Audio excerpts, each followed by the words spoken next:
بسم اللہ الرحمن الرحیم۔ آج 18ویں پارے کا خلاصہ آپ کی خدمت میں پیش کیا جائے گا۔ 18ویں پارے کی ابتدا سورہ مؤمنون سے ہوتی ہے۔ اعوذ باللہ من الشیطان الرجیم، بسم اللہ الرحمن الرحیم۔ قد افلح المؤمنون، اللہ رب العزت فرماتے ہیں ایمان والے کامیاب ہیں، اور پھر اللہ تعالیٰ نے ان کی کچھ صفات بتائی ہیں کہ وہ لوگ کون ہیں۔ فرمایا الذین هم فی صلاتہم خاشعون، نماز میں خشوع اختیار کرتے ہیں، اور والذین هم عن اللغو معرضون،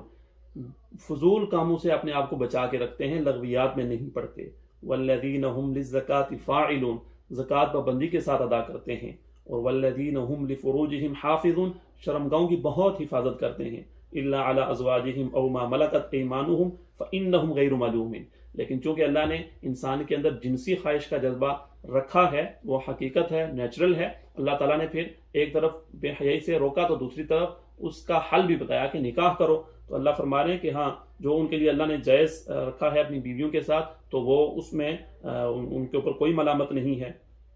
اسی طرح سے پھر فرمایا والذین هم لاماناتہم وعہدہم راعون، اپنی امانتوں اور اپنے معاہدات کی ہمیشہ رعایت رکھتے ہیں۔ اور والذین هم علی صلواتہم یحافظون، نمازوں کی بہت پابندی کرتے ہیں، ان کی حفاظت کرتے ہیں، ان کو ضائع نہیں کرتے، اور یہی وہ لوگ ہیں جو جنت میں داخل ہوں گے۔ اس کے بعد اللہ تعالیٰ نے اپنی قدرت کے کچھ مظاہر بتائے ہیں، اپنی شان اللہ نے بتائی ہے کہ انسان کو اللہ نے کیسے پیدا فرمایا۔ اللہ فرماتے ہیں کہ ہم نے وَلَقَدْ خَلَقْنَا الْإِنسَانَ مِنْ سُلَالَةٍ مِنْ طِينٍ، مٹی سے ہم نے انسان کو پیدا کیا، اور پھر ثُمَّ جَعَلْنَاهُ نُطْفَةً فِي قَرَارٍ مَكِينٍ، ایک ماں کے پیٹ میں جو جگہ ہے وہاں پہ ایک نطفے کی شکل میں پہنچایا۔ ثُمَّ خَلَقْنَا النُّطْفَةَ عَلَقَةً، پھر ہم نے اس نطفے کو خون کا لوتھڑا بنا دیا۔ فَخَلَقْنَا الْعَلَقَةَ مُضْغَةً، پھر اسے گوشت کا لوتھڑا بنا دیا اور گوشت کا ایک ٹکڑا بنا دیا۔ فَخَلَقْنَا الْمُضْغَةَ عِظَامًا، پھر ہم نے کیا کیا کہ اسے ہم نے اس کی ہڈیاں پیدا کی، اور فَكَسَوْنَا الْعِظَامَ لَحْمًا، پھر ان ہڈیوں کے اوپر ہم نے گوشت چڑھایا۔ اور ثُمَّ أَنشَأْنَاهُ خَلْقًا آخَرَ فَتَبَارَكَ اللَّهُ أَحْسَنُ الْخَالِقِينَ، کیا ہی خوبصورت شان ہے اللہ تعالیٰ کی، اور کیا ہی خوبصورتی سے پیدا فرمانے والا ہے۔ اور پھر فرمایا کہ ثُمَّ إِنَّكُمْ بَعْدَ ذَلِكَ لَمَيِّتُونَ، پھر تم اپنی یہاں پہ ایک عمر گزارو گے، اپنا وقت یہاں گزارو گے، اور پھر تمہیں مرنا بھی ہے، لیکن یہاں معاملہ ختم نہیں ہوگا، ایک اور مرحلہ ہے۔ ثم انکم یوم القیامت تبعثون، پھر قیامت والے دن تمہیں اٹھایا جائے گا، اٹھانے کے بعد ظاہر ہے کہ حساب کتاب ہوگا۔ اور پھر اللہ نے اپنی مزید نشانیاں بتائیں، وَلَقَدْ خَلَقْنَا فَوْقَكُمْ سَبْعَ طَرَائِقَ، تمہارے اوپر ہم نے 7 آسمانوں کو پیدا کیا ہے، اور ہم نے آسمان سے پانی نازل فرمایا ہے، اور اس کے ذریعے سے پھر ہم نے زمین کو آباد کیا۔ اور پھر یہ بھی بتایا کہ ہم نے اس پانی کے ذریعے سے بہت سارے باغات پیدا کیے، جس کے اندر کھجوروں کے درخت ہیں اور انگوروں کے درخت ہیں، اور پھر ہم نے ان درختوں کے ساتھ طرح طرح کے پھل لگائے تمہارے کھانے کے لیے۔ اور پھر اس کے ساتھ اللہ فرما رہے ہیں اپنے جانوروں کے بارے میں، انسان کو کہہ رہے ہیں کہ آپ اس میں بھی تو ذرا غور کریں کہ اللہ کی کتنی نشانیاں ہیں، اس سے ہم آپ کو دودھ بھی پلاتے ہیں، اور اس میں اور بھی تمہارے لیے ہم نے منافع رکھے ہیں، ان کا گوشت تم استعمال کرتے ہو، اور ان کے اوپر تم سواری بھی کرتے ہو۔ اس کے بعد اللہ تعالیٰ نے آگے انبیاء کے تذکرے کیے۔ سب سے پہلے حضرت نوح علیہ السلام کی قوم کا تذکرہ کیا، اللہ نے ان کو اپنی دعوت دی، اللہ کی طرف بلایا، اور جب وہ نہیں مانے پھر اللہ نے حضرت نوح علیہ السلام کو کہا ایک طویل عرصے کے بعد کشتی بناؤ اور ایمان والوں کو اس میں داخل کرو، سوار کرو، اور پھر طوفان آئے گا اور باقی لوگ سارے غرق ہو جائیں گے، اور سارے لوگ غرق ہو گئے۔ اس کے بعد آگے اللہ تعالیٰ فرما رہے ہیں کہ اس کے ایک اور نبی کی اللہ تعالیٰ کہہ رہے ہیں، تذکرہ کر رہے ہیں کہ ہم نے ایک اور قوم کے اندر بھی ایک نبی بھیجا، اس نے بھی یہی دعوت دی، اور اس کی قوم نے جب ان کی بات کو نہیں مانا، اور ایک عجیب بات جو پیچھے نوح علیہ السلام کی قوم بھی کہتی تھی، اس قوم نے بھی وہی کہی، کیا ما ھذا الا بشر مثلکم، کہ یہ تو ہماری طرح کے انسان ہیں، یاکل مما تاکلون منہ ویشرب مما تشربون، اپنے لوگوں کو کہنے لگے جس طرح سے تم کھاتے پیتے ہو یہ بھی اسی طرح سے کھاتے پیتے ہیں۔ تو بڑی عجیب بات ہے کہ ہمارے طرح کا ایک انسان ہے اور وہ کہہ رہا ہے کہ میں نبی ہوں، اگر اس ایسے آدمی کی ہم اطاعت کریں گے تو ہم تو ناکام ہو جائیں گے۔ اور پھر کہنے لگے کہ دیکھو یہ کیا بات کر رہے ہیں نبی، یعنی یہ کہہ رہے ہیں کہ جب ہم مر جائیں گے اور ریزہ ریزہ ہو جائیں گے تو پھر ہمیں دوبارہ پیدا کیا جائے گا۔ یہ تو بڑی عجیب بات ہے۔ بات یہ ہے کہ ایک ہی دفعہ کی زندگی ہے، کھانا پینا عیاشی کرنا ہے، کوئی دوبارہ نہیں اٹھایا جائے گا۔ تو پھر کہتے ہیں کہ نبی نے کہا کہ قال رب انصرنی بما کذبون، انہوں نے میری تکذیب کی ہے، یا اللہ آپ میری مدد کیجیے۔ اور پھر کہتے ہیں کہ پھر اللہ نے فرمایا کہ قال عما قلیل لیصبحن نادمین، ان قریب ان کے ساتھ ایک معاملہ ہونے والا ہے اور یہ ندامت پہ ہوں گے۔ اور پھر کیا ہوا کہ ان کو غرق کر دیا گیا، ان کے اوپر عذاب آیا۔ اس کے بعد آگے اللہ تعالیٰ مزید انبیاء کا تذکرہ کر رہے ہیں، حضرت موسیٰ علیہ السلام، حضرت ہارون علیہ السلام کا۔ اور اسی طرح سے آگے پھر اللہ تعالیٰ حضرت موسیٰ علیہ السلام کے بارے میں بتا رہے ہیں کہ ہم نے ان کو کتاب بھی دی تھی، اور حضرت مریم علیہ السلام، حضرت عیسیٰ علیہ السلام کے بارے میں اللہ رب العزت فرما رہے ہیں کہ وہ ہم نے ان کو نشانیاں بنایا تھا، وہ اللہ کی نشانی تھے۔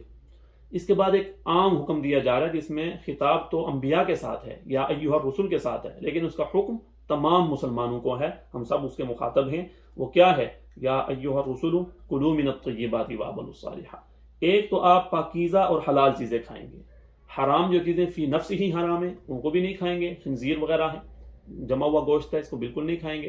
اور جو چیزیں حلال ہوں پھر ان کو ذبح کر کے، جانور ہیں تو ذبح کر کے کھائیں گے، مردار نہیں کھائیں گے، اور پھر اگر وہ حلال بھی ہیں یعنی ذبح بھی کیے ہوئے ہیں تو پھر ہم حلال پیسے کے ذریعے سے ان کو کما کے کھائیں گے، حرام کمائی کے ذریعے سے نہیں کھائیں گے، یعنی حلال ہو، ہر لحاظ سے حلال ہو، اس کا حکم دیا گیا۔ اور وَاعْمَلُوا صَالِحًا، نیک اعمال کریں، برے اعمال سے بچیں۔ پھر آگے اللہ تعالیٰ اپنی قدرت کی نشانیاں بتا رہے، اللہ تعالیٰ فرما رہے ہیں کہ ہم نے بھی، یعنی اللہ تعالیٰ نے ہی انسان کے لیے سماعت پیدا کی، انسان کے لیے آنکھیں پیدا کی، دل پیدا کیے، اور پھر انسان بہت کم ہے جو اللہ کا شکر ادا کرتے ہیں ان چیزوں کے اوپر۔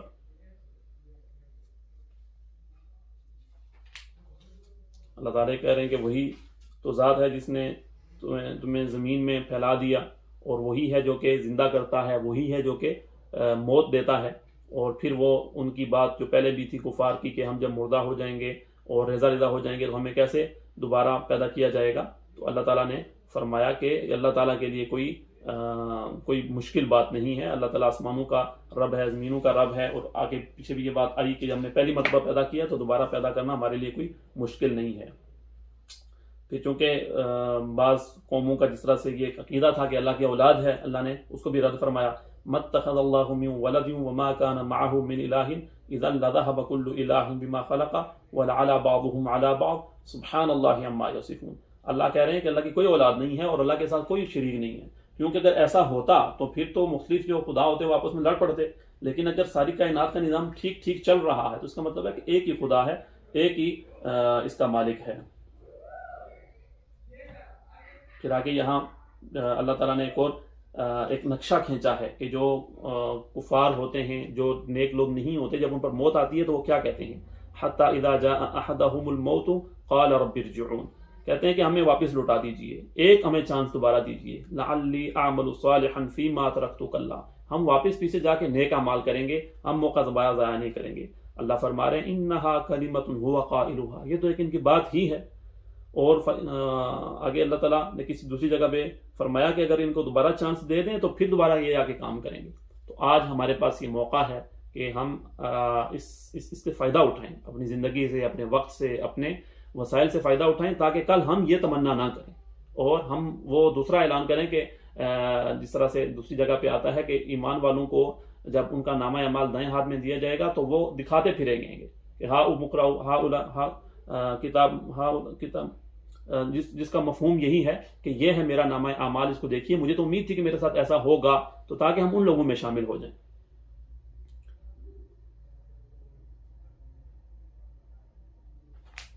اس کے بعد آگے سورہ نور شروع ہوتی ہے، یہ بہت اہم ہے اس لحاظ سے کہ اس میں مختلف احکام ہیں، اس میں حدود کا بھی تذکرہ ہے، زنا اور اس کی سزا کا، اور اسی طرح سے تہمت اس کی سزا کا، اور کسی نے اگر بیوی پہ الزام لگایا اس کا پھر طریقہ کار کیا ہوگا۔ عائشہ رضی اللہ تعالی عنہا پر تہمت لگی تھی، منافقین نے لگائی تھی، اس کی بھی اللہ نے برات کا اعلان کیا، کچھ مسلمان اس میں انوالو ہو گئے تھے، ان کو بھی تنبیہ ہے۔ آگے پھر اسی طرح سے کچھ معاشرتی مسائل ہیں، کس طرح سے کس کے گھر میں جانا چاہیے، پردے کے احکام اللہ نے بیان فرمائے ہیں۔ سب سے پہلے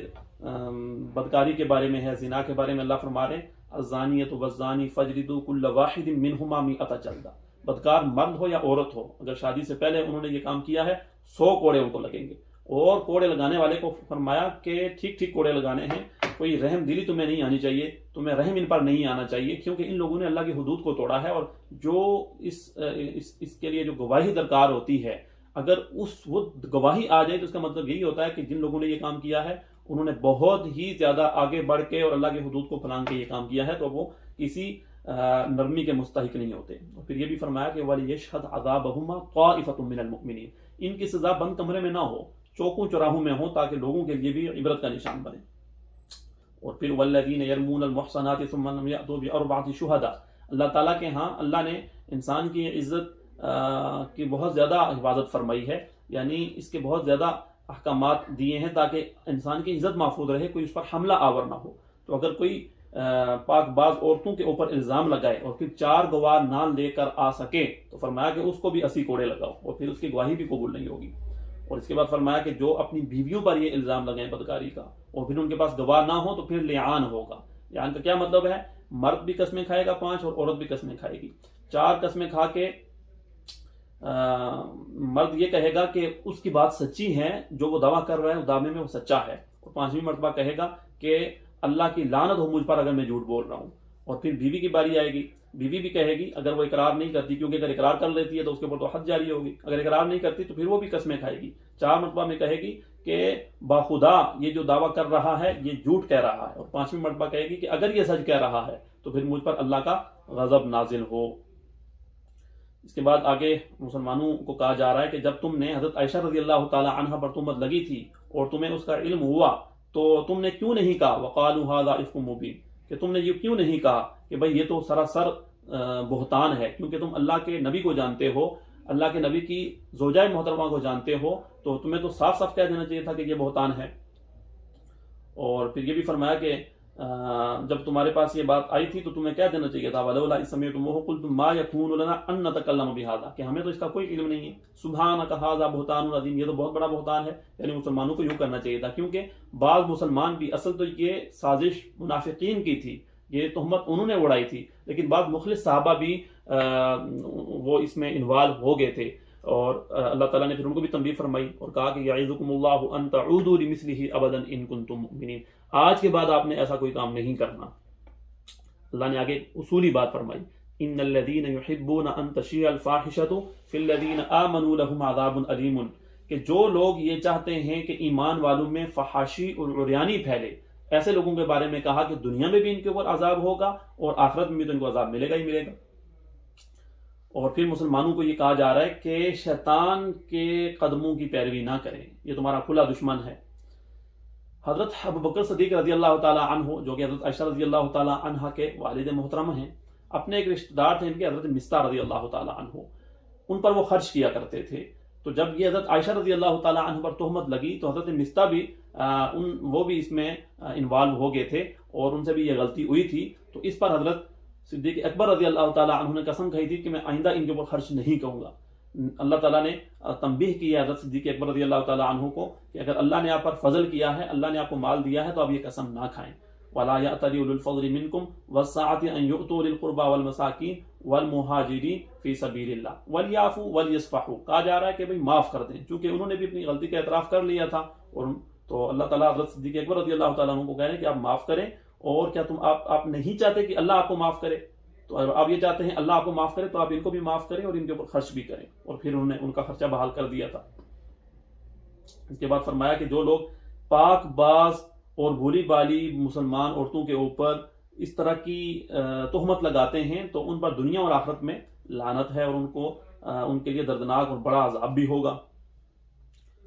اور پھر اس کے بعد اللہ تعالیٰ نے کسی کے گھر میں جانے کے کچھ آداب بتائے ہیں کہ جب آپ کسی کے گھر جائیں تو کس طرح سے جائیں۔ فرمایا یا ایھا الذین آمنوا لا تدخلوا بیوتا غیر بیوتکم حتی تستأنسوا، کسی کے گھر میں جاؤ تو سب سے پہلے اجازت لو، وتسلموا علی اہلھا، اور سلام کرو، یہ تمہارے لیے بہتر ہے، اگر تم سمجھو تو یہ تمہارے لیے بہتر ہے۔ چنانچہ ہم کسی کے گھر جائیں تو ہمیں پہلے اطلاع دینی چاہیے، اجازت دینی چاہیے، اس کے بغیر ہمیں کسی کے گھر میں داخل نہیں ہونا چاہیے۔ اور پھر یہ بھی فرمایا فَإِن لَّمْ تَجِدُوا فِيهَا أَحَدًا فَلَا تَدْخُلُوهَا حَتَّى يُؤْذَنَ لَكُمْ، اگر تمہیں اندر سے آواز نہ آئے، تم نے دروازہ کھٹکھٹایا آواز نہیں آ رہی ہے، فرض کریں جیسے آپ نے کال کی، کسی نے کال نہیں اٹھائی، تو پھر واپس آ جاؤ، اس کے گھر نہ جاؤ۔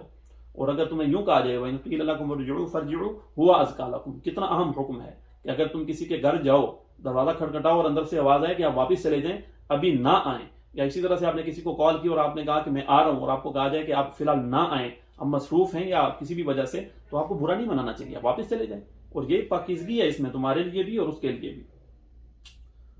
اور پھر آگے مسلمانوں کو، مردوں کو بھی اور عورتوں کو بھی نظریں نیچی رکھنے کا حکم دیا جا رہا ہے۔ اللہ فرما رہے ہیں قُل لِّلْمُؤْمِنِينَ يَغُضُّوا مِنْ أَبْصَارِهِمْ وَيَحْفَظُوا فُرُوجَهُمْ، مؤمنوں کو کہہ دیجئے کہ وہ اپنی نگاہیں نیچی رکھیں اور اپنی شرمگاہ کی حفاظت کریں۔ اور اسی طرح سے مومنات کو بھی یعنی مسلمان عورتوں کو بھی حکم ہے، اللہ تعالیٰ فرما رہے ہیں ان کو کہہ دیجئے اپنی نگاہیں نیچی رکھیں، اپنی شرمگاہوں کی حفاظت کریں اور اپنی زینت کو لوگوں کے سامنے ظاہر نہ کریں، الا یہ کہ جو ایسی چیزیں ہیں جو خود بخود ظاہر ہو جاتی ہیں جیسے ہاتھ وغیرہ ہیں، پاؤں ہیں، تو وہ دوسری بات ہے، لیکن فرمایا کہ زینت لوگوں کے سامنے ظاہر نہیں کرنی۔ البتہ کچھ لوگ جو اپنے محرم رشتہ دار ہیں تو ان کے سامنے عورتیں آ سکتی ہیں، ان کو پھر اللہ تعالیٰ نے مستثنی کر دیا، اپنے جیسے تمہارے خامن ہیں، تمہارے والد ہیں، اور اسی طرح سے تمہارے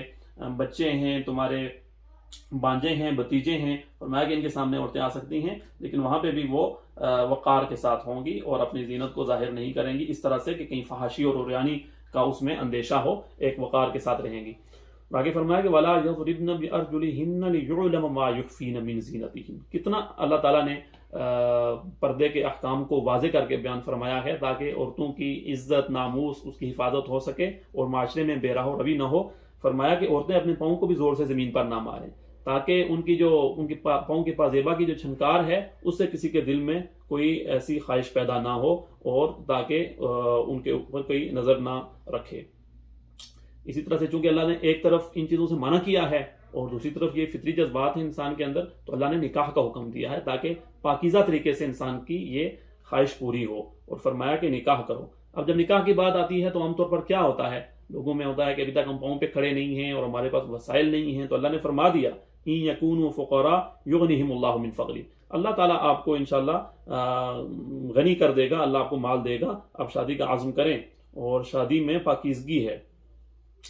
آگے اللہ تعالیٰ فرما رہے ہیں اللہ نور السماوات والارض مثل نورہ کمشکاۃ فیہا مصباح، اللہ تعالیٰ آسمانوں اور زمینوں کا نور ہے، اور پھر اس کی تشبیہ دی ایک چراغ کے ساتھ۔ آگے اللہ تعالیٰ نے مسلمان مردوں کی تعریف کی ہے کہ وہ کیسے لوگ ہوتے ہیں، رجال لا تلہیہم تجارۃ ولا بیع عن ذکر اللہ واقام الصلاۃ وایتاء الزکاۃ، یہ ایسے لوگ ہیں کہ یہ بزنس بھی کرتے ہیں، کاروبار بھی کرتے ہیں، جاب بھی کرتے ہیں، لیکن ان کا کاروبار، ان کا بزنس، ان کی جاب وہ ان کو اللہ کے ذکر سے غافل نہیں کرتی، اور دوسرا نماز سے غافل نہیں کرتی، زکوٰۃ سے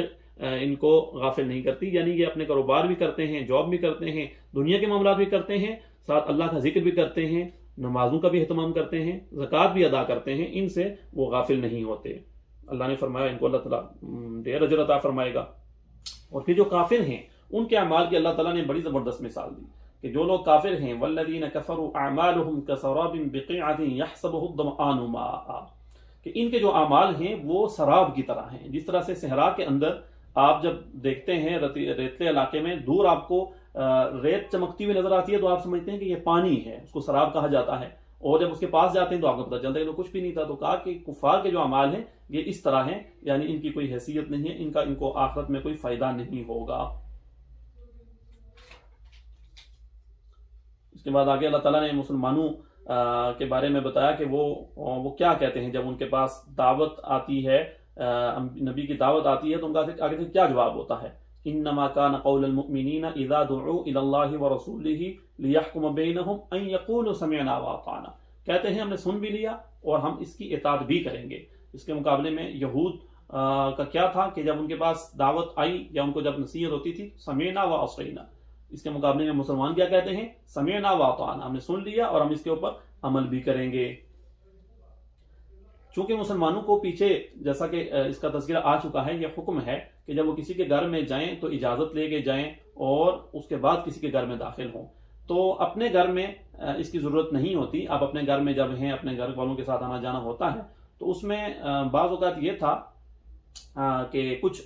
لوگوں سے ظاہر ہے کہ زیادہ بے تکلفی ہوتی ہے، ان کا آنا جانا بہت زیادہ ہوتا ہے، جیسے اس زمانے میں باندیوں کا اور غلاموں کا ظاہر ہے کہ ایک رواج تھا، اور اسی طرح سے چھوٹے بچوں کا۔ تو کچھ ایسے واقعات ہوئے کہ وہ کچھ ایسے اوقات میں بھی اپنے گھر والوں کے پاس چلے گئے جو ان کے آرام کے تھے، تو خلل پیدا ہوا۔ تو اللہ تعالیٰ نے پھر مزید اس کی رہنمائی فرمائی کہ آپ نے 3 اوقات ایسے ہیں جن میں چاہے یہ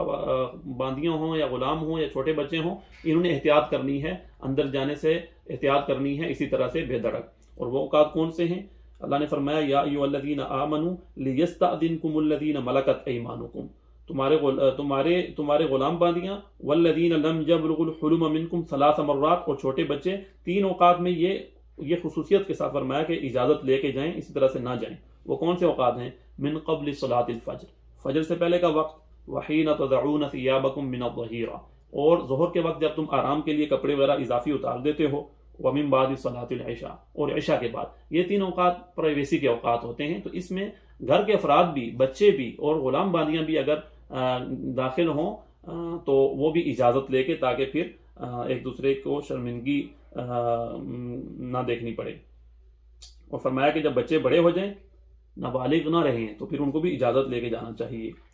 فرمایا والقواعد من النساء اللاتي لا يرجون نکاحا فليس عليهن جناح ان يضعن ثيابهن.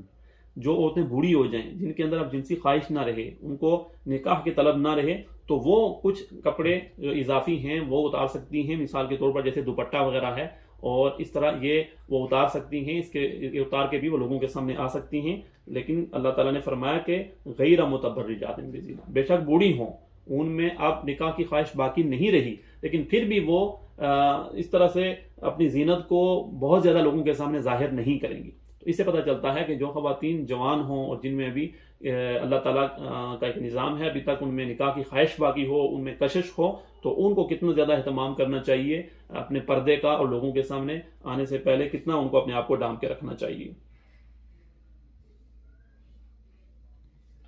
اس کے بعد اللہ تعالیٰ مسلمانوں کو یہ بھی فرما رہے ہیں لا تجعلوا دعاء الرسول بینکم کدعاء بعضکم بعضا، کہ نبی کے ساتھ جب بات کرو تو اس کو ویسے نہ پکارو، اس کو ویسے مخاطب نہ کرو جس طرح سے تم آپس میں ایک دوسرے کے ساتھ بات کرتے ہو. نبی کی ایک اپنی شان ہے، اس کا اپنا ایک ادب ہے. اور پھر آگے سورہ فرقان شروع ہوتی ہے. اللہ تعالیٰ شروع میں فرما رہے ہیں بسم اللہ الرحمن الرحیم تبارک الذی نزل الفرقان علی عبدہ لیکون للعالمین نذیرا، کہ اللہ تعالیٰ کی ذات وہ بابرکت ذات ہے، بڑی ذات ہے، جس نے فرقان اتارا اپنے بندے کے اوپر. فرقان کیا چیز ہے؟ قرآن کا یہ ایک نام ہے فرقان، یعنی وہ کتاب جو حق اور باطل کے درمیان فرق کرنے والی ہے، جو صحیح اور غلط کو بالکل واضح کر دیتی ہے کہ یہ صحیح ہے، یہ غلط ہے، جس کو کہتے ہیں کہ دودھ کا دودھ اور پانی کا پانی کر دینے والا. اللہ تعالیٰ نے اس کو یہ شان دی ہے. قرآن کو اللہ نے تعریف کی ہے، اس کی بتایا ہے کہ یہ کیسی کتاب ہے. اس کے ساتھ ہی 18واں پارہ مکمل ہوتا ہے. اللہ تعالیٰ سے دعا ہے جو کچھ کہا اس میں جو کوئی کمی پیشی ہوئی ہو اللہ تعالیٰ وہ معاف فرمائے، اور جو کچھ صحیح کہا اللہ تعالیٰ اس پر عمل کرنے کی توفیق عطا فرمائے. وآخر دعوانا ان الحمد للہ رب العالمین. اگر آپ کو ہماری ویڈیو پسند آئی ہے تو ویڈیو کو لائک کریں، چینل کو سبسکرائب کریں اور بیل آئیکن پر ضرور کلک کریں تاکہ ہر آنے والی ویڈیو آپ کو بر وقت ملتی رہے.